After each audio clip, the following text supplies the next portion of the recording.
How did people feed toddlers in the past?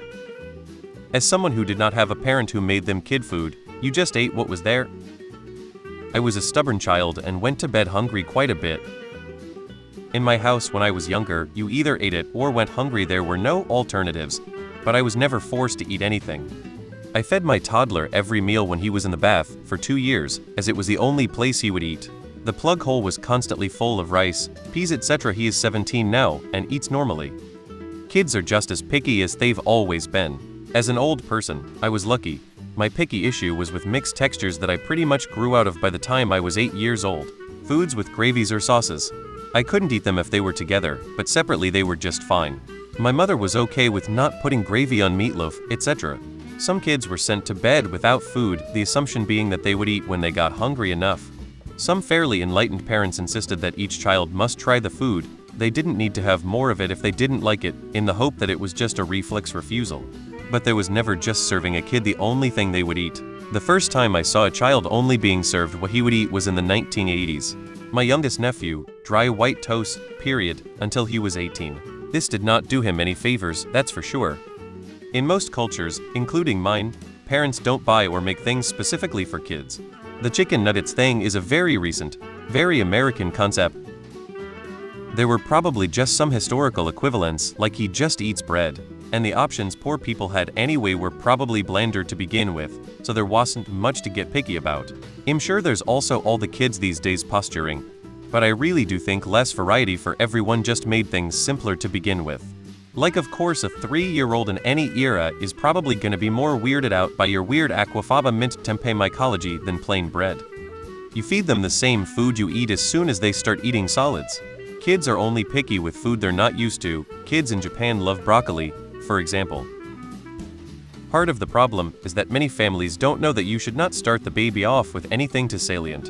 When you're first transitioning a baby into flavored foods, you need to start with the bland flavors like green beans and spinach and other green vegetables like that. After that, you can slowly start to introduce the sweeter vegetables. You should introduce lots of vegetables and other bland foods like eggs before you get anywhere near the sweet and salient foods like the fruits. The problem is, a baby or toddler's sense of taste is actually more sensitive than adults, so if they start off with the sweet stuff they are never going to want the milder, blender stuff. In generations past, we didn't have nearly so much sugar and fat in our foods. Those blender foods were the common foods that everyone was eating, so that's what babies got exposed to first. Our food culture's a bit on its head these days, because everything is sweetened with high fructose corn syrup or straight up sugar. And we adults feed our babies and toddlers the way that we eat, which means that they are getting exposed to that higher level of sugar and salience and even salt much younger than generations past did. It wasn't hard at all.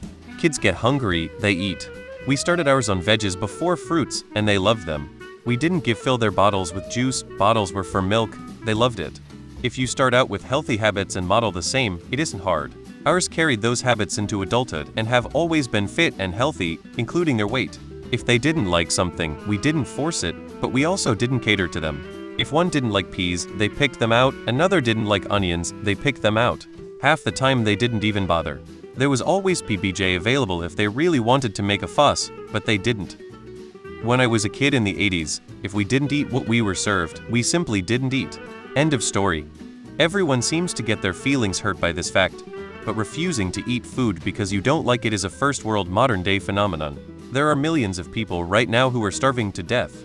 Try telling them you refuse to eat anything except chicken nuggets because you have texture issues and see what their response is.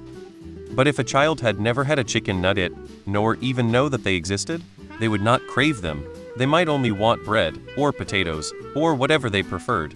But if they had a fit, they would also likely get beaten for it. There's that too. Not introducing a child to processed foods may help. If they don't have it, they can't develop a taste for it, maybe? Can't say that I did this, as my son was definitely one of the chicken nugget eaters. If I had to do it again, I would try not to expose him to foods engineered to get him hooked on them, and stick to more wholesome foods.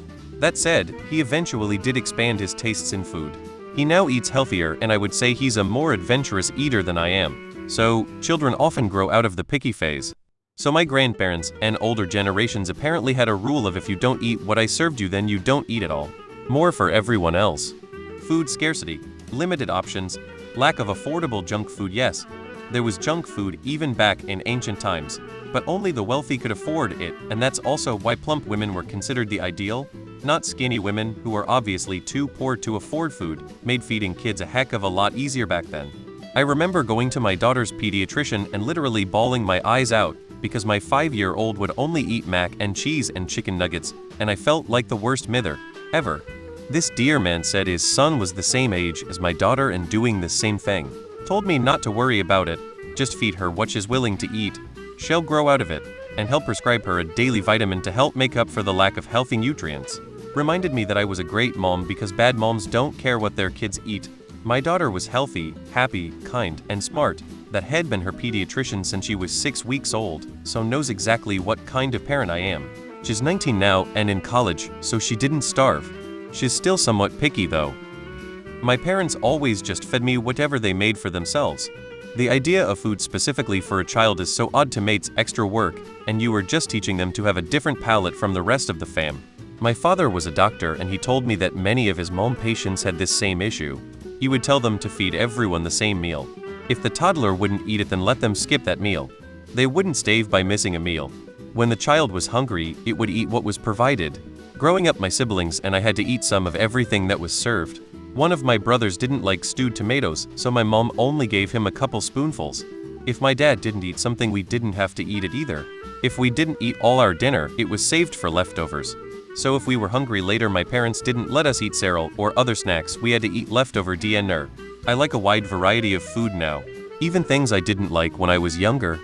People have become so focused on keeping their kids maximum happy as much as possible, to the point where the kids control those parents. That's how there are parents making the kids a completely different plate at every meal. Toddlers will not scream for mac and cheese or chicken nuggets if they don't know it's an option. Here in Denmark, the go-to for picky eaters is liver paste on rye bread. A lot of kids live mainly on that for years. Other options are rice porridge, oatmeal, carrot and cucumber sticks, fish cakes or fried fish. I doubt that many kids here are offered chicken nuggets or pizza for dinner. In many hunter-gatherer societies, children were breastfed until age 3-5. There were a lot of toxic or less than ideal food items around, so being picky could prevent accidental poisonings while kids were teething and exploring the world with their mouths. This sensitivity to flavors, especially bitter, which is common in medicinal or toxic alkaloids, tends to wane as humans age. Many cultures also have bland staples: rice, corn, potatoes, acorn mush, cassava, taro. The bland things are often the safe foods kids choose over and over.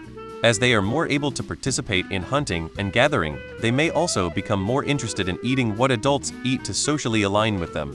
Modern studies on this tend to show that eating together and involving children in harvesting and preparing foods makes them more open to trying them.